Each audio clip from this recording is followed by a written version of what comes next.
Hi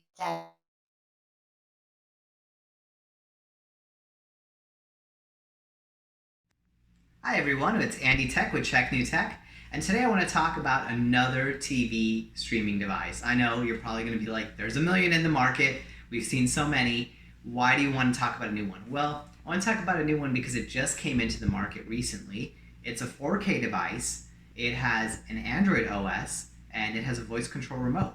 And better yet, it's actually selling for under 60 bucks, and if you get on sale, you get for under 50. So now you're probably intrigued. So you want to know what it is. So lo and behold, the TiVo Stream 4K.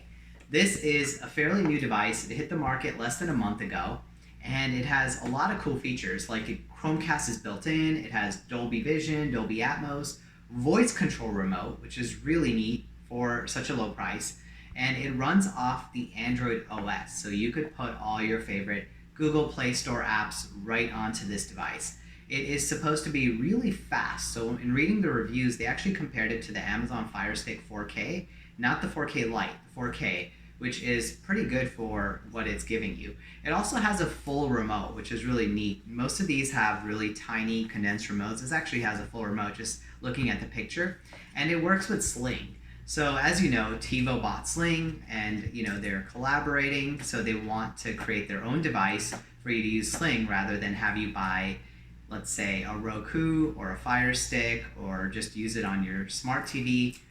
One thing I have to say is, if you want to look at a device for your smart TV, you want to consider something because your TV is performing slower. A lot of people don't know why they want a smart device if they already have a smart TV, but maybe you have a really slow performing smart TV or it's not updated. If you have an older smart TV too, this could add a lot of the newer apps on there. So let's go ahead and unbox this and take a look at it. So right off the bat, I see the actual device. This is really small. It is stuck in this little, there we go. So, and the other cool part is, right away I see a USB-C in there. So with a USB-C port, you could not only get power, but you could also add additional storage space. So that's yet another reason to consider this. Let's go ahead and take a look at the remote. So it's a small remote. It looks actually a bit smaller than the picture, but it looks fully functional. And the cool part about this remote is, unlike the Fire TV, Fire Stick Lite, this will actually control your volume of your TV. It controls your input. That's really neat. And it has voice control, so it has the Google Assistant built in. And it looks like that's probably for Sling TV. That's like the TiVo button right there. So they know that people are getting rid of their set-top boxes, and they're going into this whole arena with getting smart devices and streaming. So why not get in line and come up with a stream device? So you got 2 alkaline batteries, so they didn't skimp on not including batteries. That's for the remote. And then you've got your USB-C to USB. So it looks like you could get the power source directly from your TV if you have a USB option there. And then there's your wall adapter. So if you don't have a USB port in your TV, you could go ahead and plug this into the wall. And as you probably already saw, just so I could reiterate, this is an HDMI port right here, or HDMI cable, and it's built in. So that's really nice because it's all ready to go. You just plug it into your HDMI port, and it's got a little bit of cable in there. So if your ports are really, if your ports are really close together, it's easy to plug in, and it has the versatility, it has some flexibility to move around. So that's really neat. And let's go ahead and take a look. Actually, hold on. I just noticed this has a separate power port and a separate USB-C port. So you could put your storage directly in there, and you could and this is for your power adapter. So even better than I thought. That's actually really neat. All right, and then the last but not least, you have an instruction manual. So you could figure out what to do with this, how to set it up, where to go with it. And some of the things I already showed you were already there. So it tells you about the home button, shows you skip, live TV, and we could go ahead and get this set up, and then I'll give you my final thoughts. Alright, so it's a pretty basic setup. I'm going to go ahead and put some batteries in this remote. I'm going to plug this in the USB port. Then I'm going to plug this into the power port. And then the other side goes into the USB, and that goes into a wall outlet. So I'm going to go ahead and plug those in and power on my TV and show you what it looks like. Alright, I went ahead and plugged in the TiVo. And now I'm starting it up. My TV detected it right away. So I plugged it to the HDMI port. And it's starting. You could tell that's the Android TV because that's the that's the Android logo, so it's running off Android OS. Now we're gonna go ahead and pair the remote. Okay, that took a really long time to pair. I don't know why, but I kept trying to hold the T-bone back button. So now we're just gonna go through and set this up, and I could set it up with my Android phone, so I'm gonna go ahead and do that. So I'm gonna pause while I get this set up, and I'll tell you a little bit about how long that took me. Alright, after connecting the Wi-Fi, it's got a firmware update, so we have to do a little bit of a firmware update to get this fully set up, so we're going to let that go through. Okay, took about a minute and a half to install the update, so now I'm going to go ahead and let TiVo start. There we go. Pretty exciting stuff. I like that it's Android because you can go ahead and sideload different apps, or you could put Google Play apps. Alright, so now it's just going through some of the apps to install here, so I'm going to go ahead and select which ones. Alright, we finally activated this. It took forever. The setup took a much longer time than some of my other smart TV devices because I had to create a TiVo account. Kind of like Roku, it reminded me of Roku. It took a while to create that account. So we're going to go ahead and we have to personalize recommendations. So now we have to choose what we like. I'm not going to bother you by having you watch this whole thing. So I'm going to just go ahead and choose things that I like, and we're going to get to the home screen. All right, now we are in our main menu. So this is very similar to an Android TV if you've ever seen it before. They look extremely identical, except this one has the little TiVo stream here. So after playing around with this, what I found was everything is really smooth. When you first start, it's a little bit laggy, and I think it's because it has to install the apps, it's updating, it's doing things in the background. But then when you start to play around with it, you realize everything plays really nicely. It plays quickly.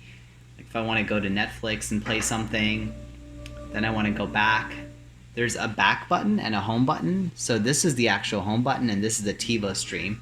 So I could go home from here, and it'll just exit out of Netflix, and then I could open up something else like Hulu here, and you can see how quickly it switches to another app. And then let's say I started playing this and I want to switch over to something else. I could go to the TiVo Stream app here, and then I could just find something on the guide, and then I could switch over to, let's see, Sky News Live here,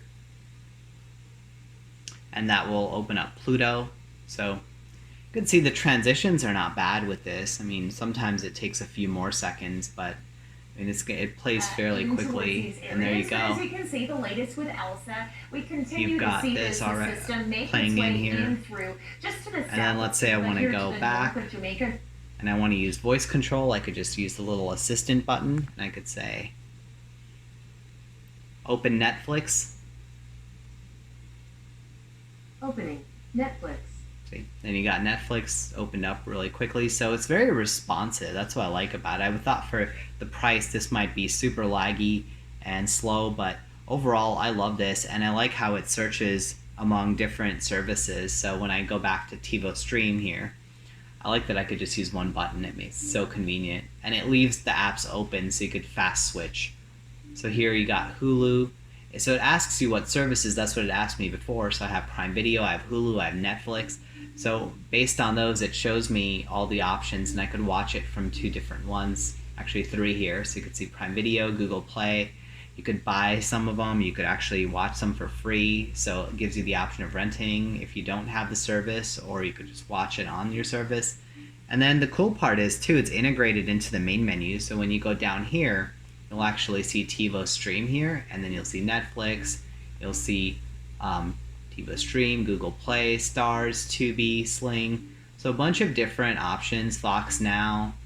So it's really accessible, and a lot of the TiVo Stream options here based on what I like. So it really asked me a bunch of questions on what I like, and I went through 2 minutes of going through all of those preferences. So overall, it was totally cool because now it's giving me the options of what I like. So this is pretty much the TiVo Stream interface, very much Android based, and you could see that it's all Google Play and all that. So really easy to use, very fast. Unlike the built-in smart TV I have with this unit, this makes it a lot better. So in a nutshell, this is TiVo Stream. It's very similar to the Android TV. All it really adds is the stream option, but what I like about it, it's really fast, it's 4K, it has the voice control, and it integrates everything across all of your services and asks you what you like and suggests things based on that. So it is worth going through that because you could always find something to watch based on your preferences. All right, now I'm gonna give you my final thoughts on the TiVo Stream 4K. So let me start with some pros. One thing that's beautiful about this, as you saw when I plugged it, was the integration. If you have several apps, you could search for everything right in one place. So you don't have to open Netflix just to search for Netflix shows, and Hulu. You could actually search for your favorite show and it'll tell you which app to go to. It has voice control. So for a device that's under $50, you could even find it on sale for as low as $30 today from retailers like Target, Amazon, Walmart, which is really nice. It's totally worth it. You usually don't get remotes that have the volume control and the input control and the power control for that kind of price. It also has the Dolby Vision, Dolby Atmos. It has up conversion, so you're getting 4K quality, pretty good audio integration, and you get the TiVo Plus option, so you could pause and record live TV, especially if you use Sling. But that also leads me to some of the cons, so let's go there. When it comes to the integration of this device, it's really catered around Sling, right? And that's really the big thing. So that means they actually eliminated all of the other buttons they could have had for other apps or even some quick option buttons. So you have like a remote that may be seemingly useless for the size of it because you probably won't use those numbers very often. So I think that's really one big con in this. But on the other hand, it does actually have the USB-C storage. It has expandable storage, which is rare to find in a device like this. So for those reasons, I'm gonna go higher in the spectrum and give this a full 8.0.